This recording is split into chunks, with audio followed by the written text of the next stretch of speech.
aquí va a haber fuego del Espíritu Santo hoy. Muy bien. Lucas capítulo 8, versos 1 al 3. Poco después, Jesús comenzó un recorrido por las ciudades y aldeas cercanas, predicando y anunciando la buena noticia acerca del reino de Dios. Llevó consigo a sus 12 discípulos junto con algunas mujeres, di conmigo, algunas mujeres, que habían sido sanadas de espíritus malignos y enfermedades. Entre ellas estaba María Magdalena, de quien él había expulsado 7 demonios, Juana, la esposa de Chuza, administrador de Herodes, Susana y muchas otras mujeres prósperas, mujeres ricas, mujeres influyentes que contribuían con sus propios recursos al sostén del ministerio de Jesús y de sus discípulos. ¿Sabían ustedes que las mujeres son más generosas que los hombres? Yo conozco de muchas mujeres que en el momento de dar al Señor tienen que hacerlo a escondidas de sus esposos, y ya los esposos se están mirando así como, porque temen de que sus esposos se molesten porque ellas son generosas. Pero yo veo aquí mujeres que no solamente seguían a Jesús, mujeres que servían a Jesús, sino también mujeres generosas. Porque hoy quiero hablarles sobre las mujeres que servían a Jesús.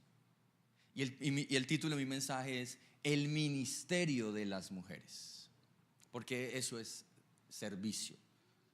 La palabra ministerio significa servicio. ¿Y por qué quiero hablar hoy sobre el ministerio de las mujeres? Porque últimamente he escuchado, incluso nos han preguntado, si en esta iglesia permiten que las mujeres lideren o prediquen. Y esa es una pregunta muy relevante, porque muchos piensan o creen o enseñan que la mujer no puede ejercer un liderazgo en la iglesia. ¿Y por qué quiero hablar de eso, iglesia? Porque si recuerdan, el mes pasado hicimos todo un estudio exhaustivo de Jezabel. Y no quiero tampoco dejar una percepción equivocada sobre este tema de que la mujer no pueda ejercer un ministerio. Porque aunque sí fuimos muy claros de que el espíritu de Jezabel tiende a influenciar más a la mujer que al hombre, no podemos tampoco llegar a esos extremos. Porque eso es lo que creen en muchas iglesias, que las mujeres no pueden predicar, que las mujeres no pueden ejercer un liderazgo. Y eso mismo pasaba en el tiempo de Jesús. La labor de la mujer no era muy reconocida. En Mateo capítulo 14, verso 21 dice: los que comieron fueron unos 5,000 hombres, sin contar a quienes, a las mujeres y a los niños. En el tiempo de Jesús, en esa cultura, en esa sociedad, las mujeres no eran tenidas en cuenta. Y aquí lo vemos, ni siquiera las contaban, el DANE no las tenía en cuenta. No eran contadas, no estaban dentro de las cuentas de los discípulos. Pero en Cristo, todos ahora somos hijos de Dios. En Gálatas 3, verso 26 al 28 dice: pues todos ustedes son hijos de Dios por la fe en Cristo Jesús. Y todos los que fueron unidos a Cristo en el bautismo se han puesto a Cristo como si se pusieran ropa nueva. Mira lo que dice el verso 28. Ya no hay judío ni gentil, ya no hay esclavo ni libre. ¿Y qué más no hay? no hay hombre ni mujer. No es mejor el hombre que la mujer. En Cristo tampoco es mejor la mujer que el hombre.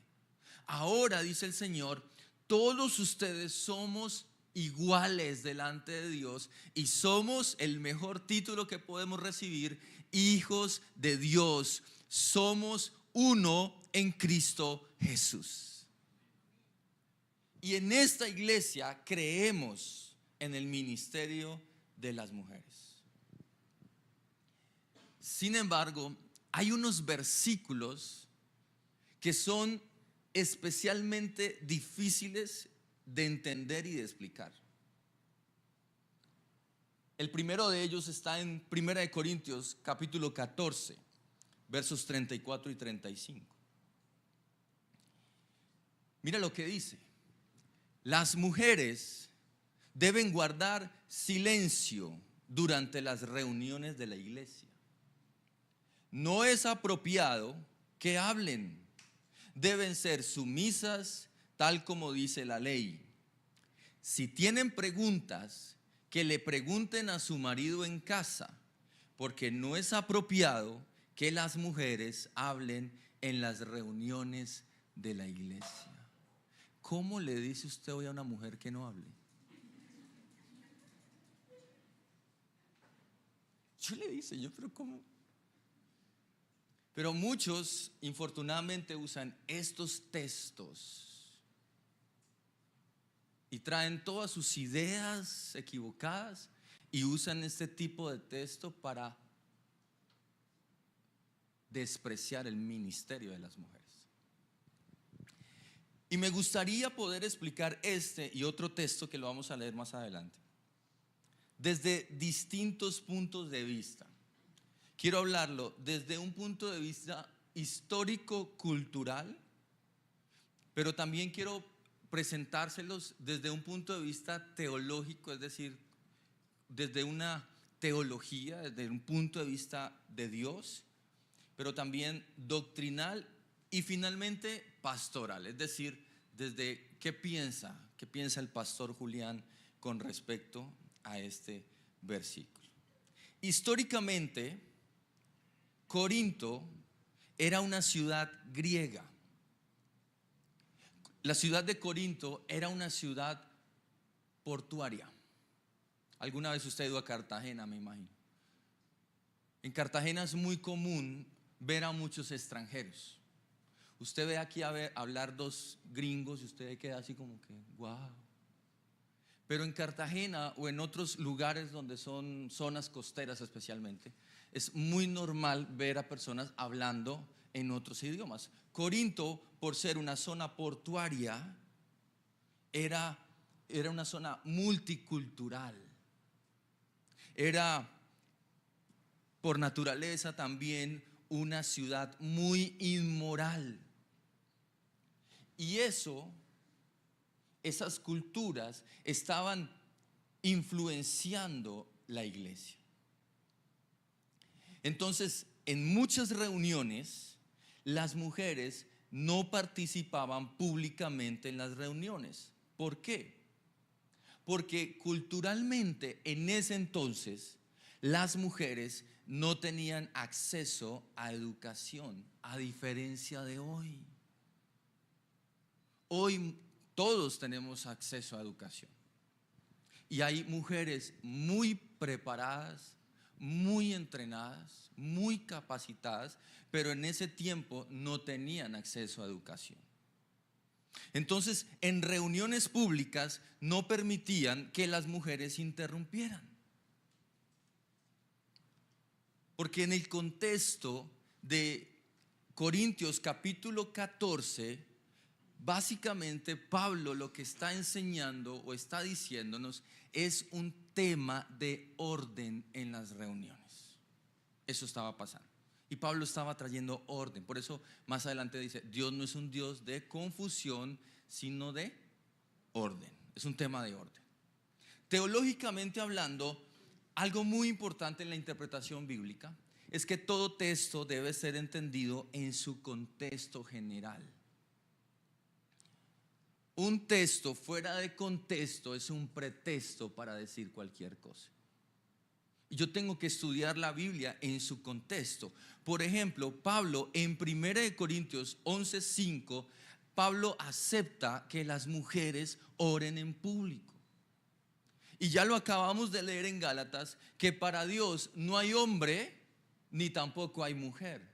Todos somos hijos de Dios. Doctrinalmente este versículo no está enseñando que la mujer sea inferior. No está enseñando que la mujer no pueda enseñar. Básicamente este versículo es un principio de orden y de autoridad espiritual que deben regir las reuniones. Pastor, ¿qué opina usted de esto? Pastoralmente hablando, pienso que este versículo no debe usarse para anular a las mujeres en la iglesia. Y entiendo que el corazón de este texto es preservar el orden, el respeto y la sujeción al liderazgo de la iglesia. Porque creo, y lo que veo hoy, es que hay muchas mujeres capacitadas y que pueden aportar muchísimo al crecimiento de la iglesia. Entonces había esa cultura de desorden y Pablo veía eso. Y es que para nadie es un secreto. Mire, le pregunté al Google cuántas palabras hablan las mujeres en el día. Y el computador casi me echa chispas. No, estoy siendo exagerado. Las mujeres hablan entre 13,000 y 16,000 palabras en el día. Pero escuchen, hombres, los hombres no se quedan atrás. Los hombres hablan entre 11,000 y 15,000 palabras. Están muy parejos. Y yo creo que, hablándolo por nuestra iglesia, nosotros no tenemos ese problema.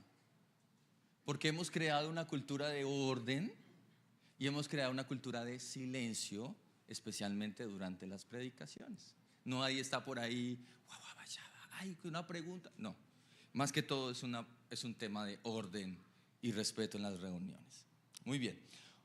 Otro pasaje difícil de entender, y este está todavía más ladrilludo. Primera de Timoteo capítulo 2 verso 12. Y mira lo que dice.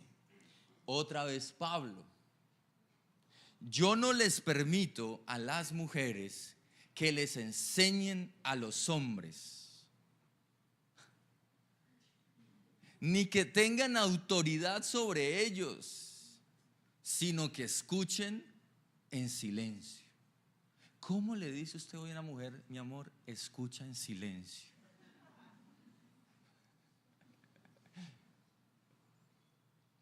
Y quiero hacer el mismo ejercicio histórico, cultural, teológico, doctrinal y pastoral. Pablo le escribe a un joven pastor llamado Timoteo. Timoteo era el pastor de la ciudad de Éfeso, otra de las iglesias que también fundó el apóstol Pablo, la ciudad de Éfeso. Y Éfeso rendía culto a Artemisa, o también conocida como la gran diosa Diana de los efesios. Y al ser una religión o al ser un ídolo, esa religión tenía sacerdotisas que tenían influencia religiosa y cultural. Y muchas de esas sacerdotisas de Artemisa ejercían roles de autoridad sobre hombres. Pero lo tremendo de esto y lo delicado es que muchas de esas enseñanzas estaban influenciando la iglesia. Entonces, como eso empezó a permear la iglesia, Pablo escribe con el propósito de cuidar la iglesia de esas enseñanzas heréticas que las sacerdotisas de Artemisa pudieran empezar a enseñar dentro de la iglesia. Sumado a esto, que muchas mujeres querían enseñar, pero no tenían preparación para poder enseñar. Teológicamente, o viendo la Biblia en su totalidad, en su contexto, yo encuentro a lo largo de toda la palabra de Dios mujeres con dones de enseñanza, de predicación impresionantes. Mujeres con dones de liderazgo. Por ejemplo, ¿qué podemos pensar de Débora? Débora nunca usurpó autoridad. Débora, ante la ausencia del liderazgo de hombres, Dios no se vara. Dios levanta a una mujer que era una mujer juez, una mujer de autoridad, una gobernante, y Dios la usó para traer el pueblo a Dios. La Biblia nos habla de una mujer llamada Priscila y Aquila, que preparó a un predicador impresionante llamado Apolos, poderoso en las escrituras, pero solamente tenía Moisés. Le faltaba toda la obra de Jesucristo y empezó a prepararlo para el ministerio. Doctrinalmente veo aquí que esto no limita la labor ministerial de la mujer en el trabajo de la enseñanza, porque ya lo estamos viendo. Y pastoralmente creo que las mujeres son necesarias, llamadas y empoderadas por Dios para la obra del ministerio, pero deben estar bajo una autoridad espiritual. Hay otros pasajes donde yo veo evidente el ministerio de las mujeres. Por ejemplo, en Juan capítulo 4, verso 29 al 30 dice: vengan a ver a un hombre que me dijo todo lo que he hecho en mi vida. ¿No será este el Mesías? Así que la gente salió de la aldea para verlo. ¿Qué hizo esta mujer? La mujer samaritana, después de que tuvo ese encuentro con Jesús, se fue ¿para dónde? Para su aldea y comenzó a predicar acerca de Jesús. Y mire, se salvaron muchas personas. Miren, hay hombres que predican y uno se duerme, pero hay mujeres que predican y uno dice: uff, impresionante. Tienen un don para predicar. Mire esta mujer, porque predicó desde la autoridad, desde la experiencia de lo que han vivido en la intimidad con Dios, y tienen ese poder de Dios que las respalda.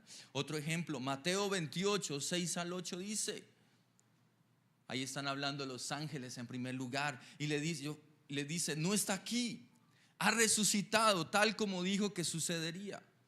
Vengan, vean el lugar donde estaba su cuerpo, y ahora vayan rápidamente y cuéntenles a sus discípulos que ha resucitado y que va delante de ustedes a Galilea. Allí lo verán. Recuerden lo que les he dicho. Las mujeres se fueron a toda prisa. Obviamente estaban asustadas al ver un ángel, al no ver el cuerpo del Señor en la tumba, pero se fueron asustadas, pero a la vez iban corriendo alegres, gozosas, y se apresuraron. ¿Para qué? Para dar el mensaje del ángel a los discípulos. Nota algo tan interesante: las mujeres fueron las primeras testigas de la resurrección del Señor. ¿No le parece eso increíble? Y ellas llegaron donde los discípulos del Señor y les contaron. Imagínense lo que nos pasó. Pero miren estos hombres machistas. Lucas capítulo 24, verso 11.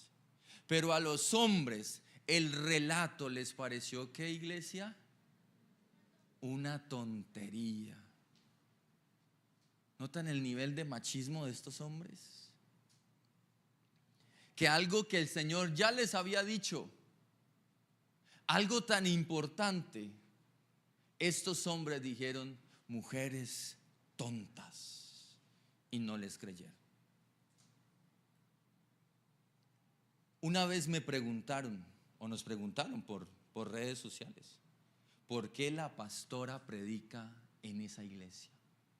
Y me dio una piedra. Y yo le dije: porque a mí se me da la gana Se lo dije mentalmente. Dígale, porque a mí se me da la gana de ponerla y poner a quien quiera en este altar. Pero me dijeron, pastor, pero no podemos decir eso.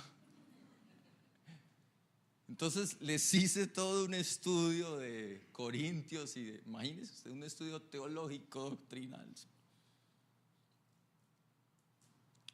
Yo sé que hay mujeres que luchan con hombres machistas, que a veces quizás se puede subir aquí a predicar y ver hombres así, como diciendo, ¿y esta vieja qué me puede aportar? Eso le estaba pasando a los discípulos. ¿Y estas viejas qué? ¿Qué me va a aportar esta vieja? ¿Me va a enseñar? Pero Dios las ha usado y Dios las sigue usando. Hay una historia de una mujer impresionante, se llama Kathryn Kuhlman. Una mujer con una unción del Espíritu Santo. Esa mujer entraba a los auditorios y los enfermos se empezaban a sanar. La gente empezaba a caer bajo el poder de Dios. Una mujer usada por el Señor, predicó a multitudes de personas. Y eso hace Jesús.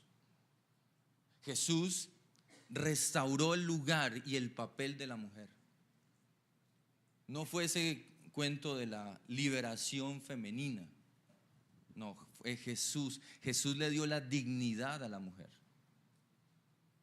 Y creo que de muchas iglesias en Ibagué soy o me considero uno de los pocos pastores que más creo en el ministerio de la mujer. Sin embargo, también debo reconocerles que muchos líos, conflictos, problemas que he tenido a lo largo de estos 15 años de ministerio ha sido no con los esposos, sino con las esposas. Sin embargo, aún así, seguimos creyendo en el ministerio de las mujeres. Vida Abundante cree en el ministerio de las mujeres. Pero Timoteo dice algo muy interesante. Timoteo dice que la mujer no puede tener autoridad sobre los hombres. Y eso es muy importante, iglesia. Porque lo que yo sí veo en la palabra de Dios es que Jesús no eligió a ninguna mujer para ser una apóstola. Muchas mujeres seguían a Jesús, pero lo que yo sí veo es que Jesús escogió a 12 hombres. Tampoco encuentro en ningún pasaje del Nuevo Testamento la palabra pastora. Y eso también es muy relevante hoy. Por ejemplo, a mi esposa le llaman la pastora. Otros le dicen la paz caro. Y este nuevo que lo escuché hace poco, la pastor. Y a mí el pastor. Ya mañana soy el pa. Y no sé qué van a inventar más. Pero ¿por qué a ella le dicen la pastora? Porque está bajo mi autoridad. Y si hay alguien en esta iglesia que se le dé el título de pastor o de pastora, es porque están bajo mi autoridad. Porque están bajo autoridad. Ahora, esto es difícil de entender. Y la pregunta que le hice al texto es: ¿por qué las mujeres no pueden tener autoridad sobre el hombre? Porque, seamos sinceros, hombres, a veces las mujeres hacen mucho mejor las cosas que nosotros. Son más creativas, son empresarias, saben hacer mejor dinero. Usted dice: mi esposa es una máquina, gloria a Dios. Son líderes, son visionarias. Pero ¿por qué Pablo dice que las mujeres no pueden tener autoridad sobre el hombre? Quiero decírtelo por cinco razones. Número uno, ¿qué dice la Biblia sobre eso? Lo primero que dice es Efesios capítulo 5, verso 23 al 24. Dice la palabra: porque el marido es la cabeza de su esposa, como Cristo es cabeza de la iglesia. Él es el salvador de su cuerpo, que es la iglesia. Así como la iglesia se somete a Cristo, de igual manera la esposa debe someterse en todo a su marido. Ahora, yo sé que estos pasajes hoy rayan un poco, porque es que usted me puede decir, amada esposa: pastor, usted no conoce a mi esposo. O sea, someterme a este desgracia. Mi sometimiento va hasta el límite que no traspase los límites de la palabra de Dios. Y yo sé que esto da para otra prédica, pero lo primero que quiero decirte es que el hombre es la autoridad espiritual del hogar. Es el sacerdote, es a quien Dios va a llamar a cuentas, a nosotros los hombres. Número 2, y para mí esta es la principal: ¿por qué las mujeres no pueden tener autoridad sobre el hombre? Y el mismo Pablo lo dice. Porque la mujer, Dios la diseñó, y está bien, y hay que respetar y aceptar ese diseño. Dios en su diseño las hizo como seres emocionales. Y por ser seres más emocionales, son más susceptibles a ser engañadas. No lo digo yo, lo dice la Biblia. Primera de Timoteo capítulo 2, 14.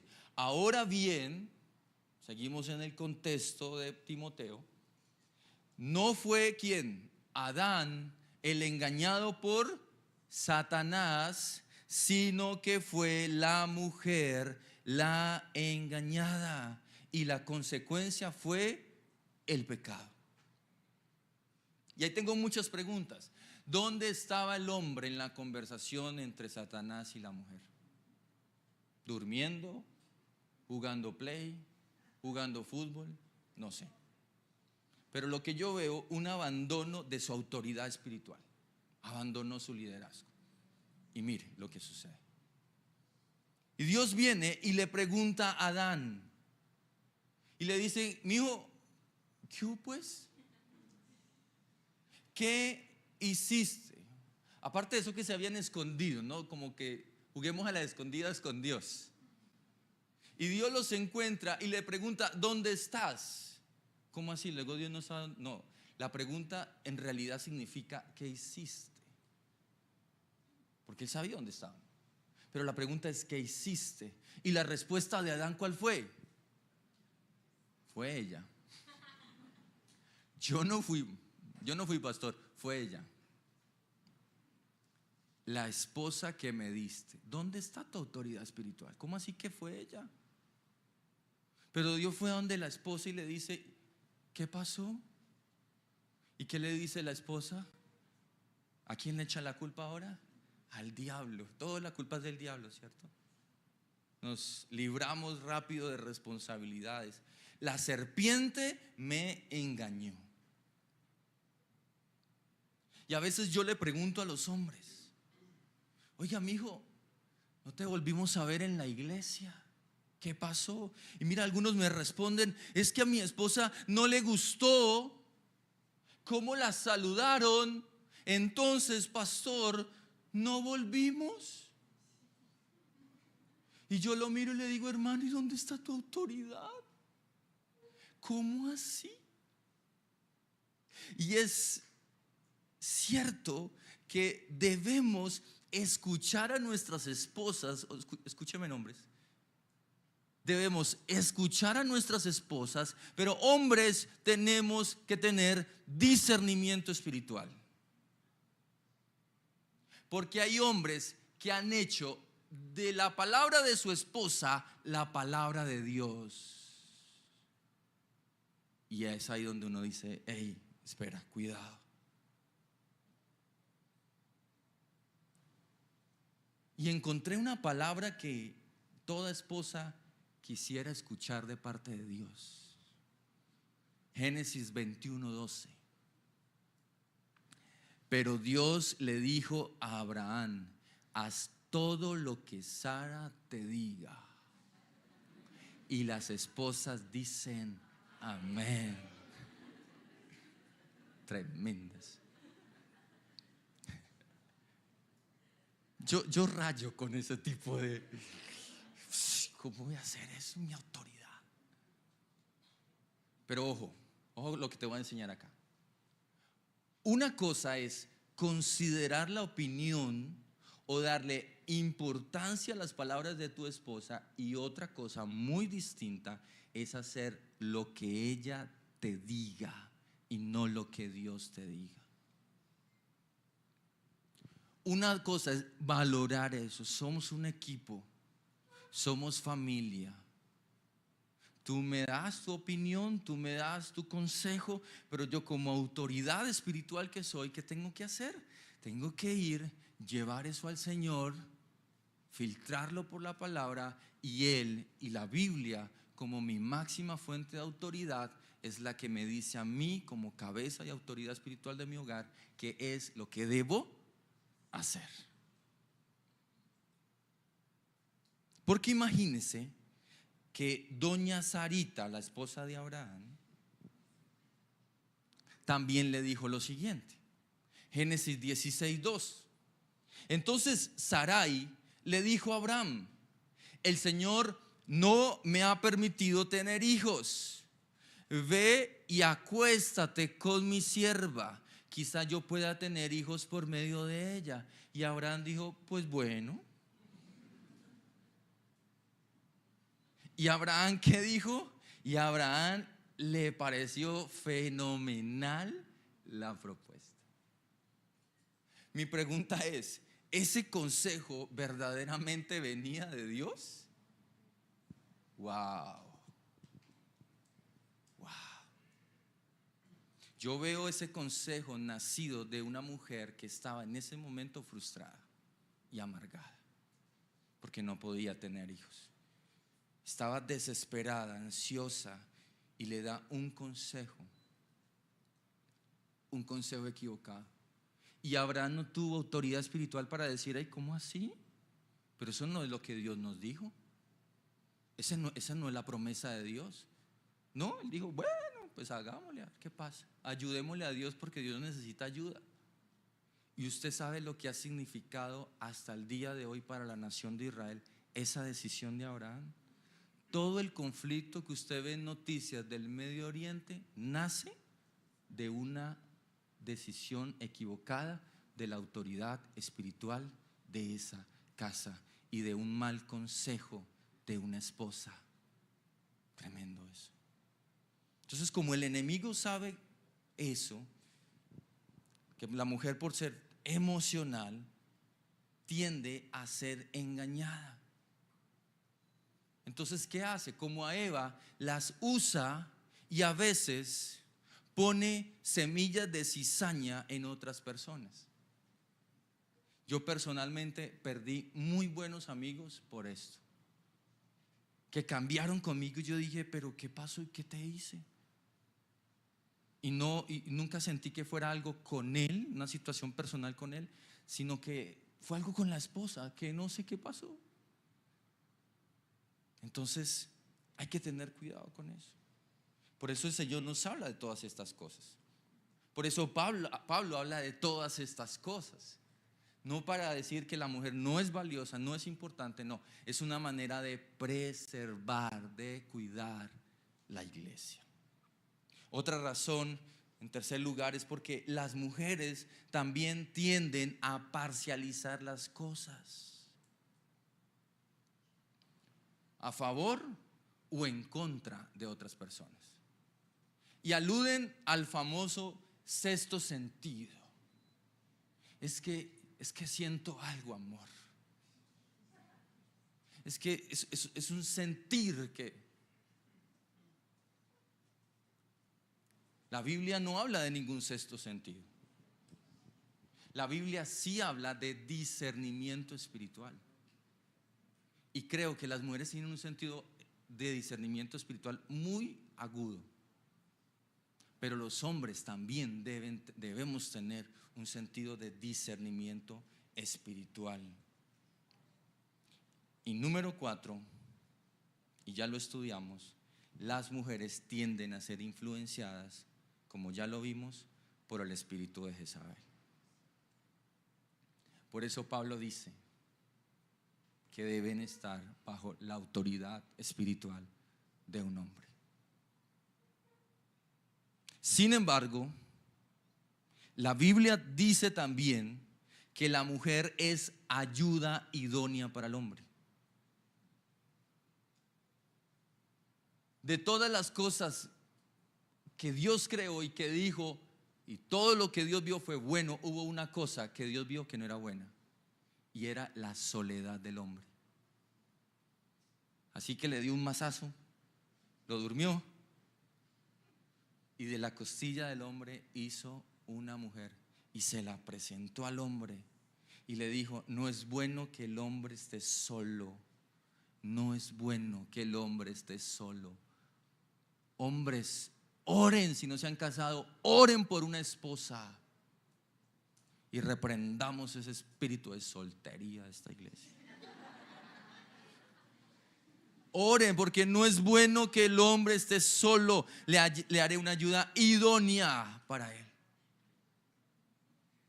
Y el enemigo sabe eso, que así como las puede engañar y las puede usar para sus propósitos, el enemigo también sabe que una mujer llena del Espíritu Santo, que una mujer llena de la sabiduría de Dios es tremenda bendición.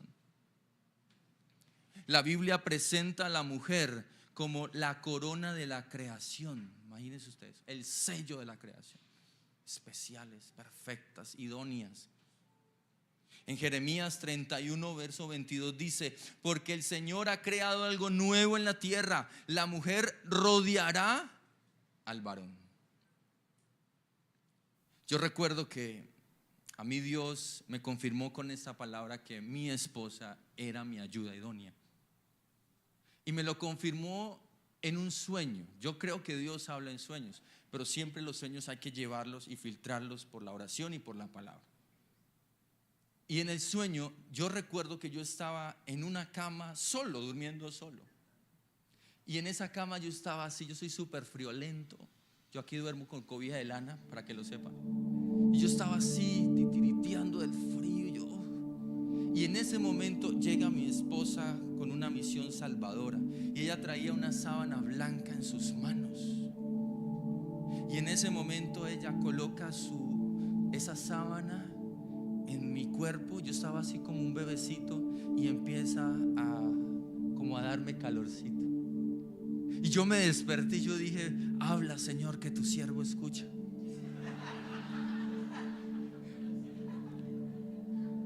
Le dije: Señor, ¿dónde está eso en la Biblia? Y empecé a buscar sábanas, empecé a buscar, rodear. Entendí el mensaje de Dios, rodear. Dios, o sea, me estaba cubriendo, rodearlo. Y encontré Jeremías 31. El Señor va a hacer algo nuevo en tu vida. Una mujer, esa mujer te va a rodear. Y ahí entendí que ella era mi ayuda idónea, la mujer que necesitaba para mi vida, para mi rol como esposo, como padre, como profesional, y hoy en mi rol como pastor de la iglesia Vida Abundante.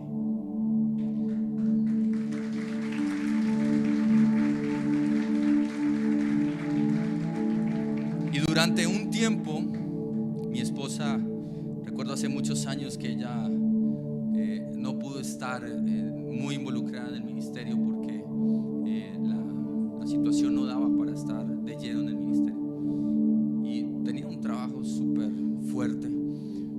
Pero cuando ella la sacaron de su trabajo, porque ella no renunció, la sacaron y entendimos que era el tiempo de Dios de ella entrar al ministerio, el cambio fue impresionante. Y nunca olvidaré que alguien me dijo: Paz, necesitábamos a la pastora en la iglesia, necesitábamos la mano de la paz en la iglesia. ¿Por qué? Porque ustedes, mujeres, están en los detalles. Nosotros somos muy básicos. Las mujeres son de detalles. Por ejemplo, en esta iglesia ustedes no ven un cable por ningún lado, y si ven un cable es porque no hay forma de taparlo. Pero a la Paz, a mi esposa, a la pastor, no le gusta, o sea, le parece, a nosotros nos da un poco de cansancio mental ver desorden.